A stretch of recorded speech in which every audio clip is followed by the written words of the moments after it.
मी आमच्या दोनही मित्रांना, सिनियर आणि ज्युनियरला, नांदा सौख्य भरे असं म्हणतात, परंतु भांडार सौख्य भरे आम्ही त्यांना शुभेच्छा देतो.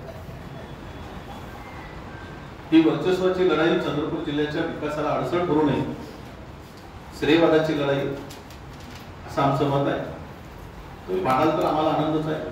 केवळ काँग्रेसच भांडते असं नाही, भाजपही जमून भांडते आणि भांडायला लागली की थांबत नाही. काँग्रेस थांबते तरी, आणि आम्ही थांबलो त्यातही भांडण आहे. अन्यच पक्ष आहे तर भांडण आहे, पण फार शिस्तीचा पक्ष अशी जी काही कल्पना मांडली आहे, एकदम शिस्त, जशी कडक टोपी लागते तशी शिस्त.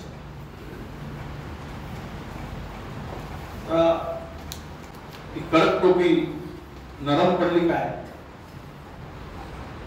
की त्याची इस्त्री गेली अशी परिस्थिती आली. सगळं त्यांना डुबने वागे को तिनके का सहारा, त्यांचा गैरसमज झाला. त्यांना असं वाटलं की त्यांच्या पक्षामध्ये आता असं उत्तम वातावरण आहे की ते आणि आमच्या या काँग्रेस पक्षातले जे नेते आहे त्यांच्यामध्ये एकमत झाल्यासारखं त्यांचं भाष्य होतं. आनंद झाला. स्वतःच्या घरात न डोकावता दुसरीकडे लक्ष ठेवण्याची त्यांची जी वृत्ती आहे त्यातूनच काँग्रेस एवढ्या कमी जागांपर्यंत आली आहे. पुढे पाहू त्यांचं अजून किती निवडणुका जिंकणार आहे.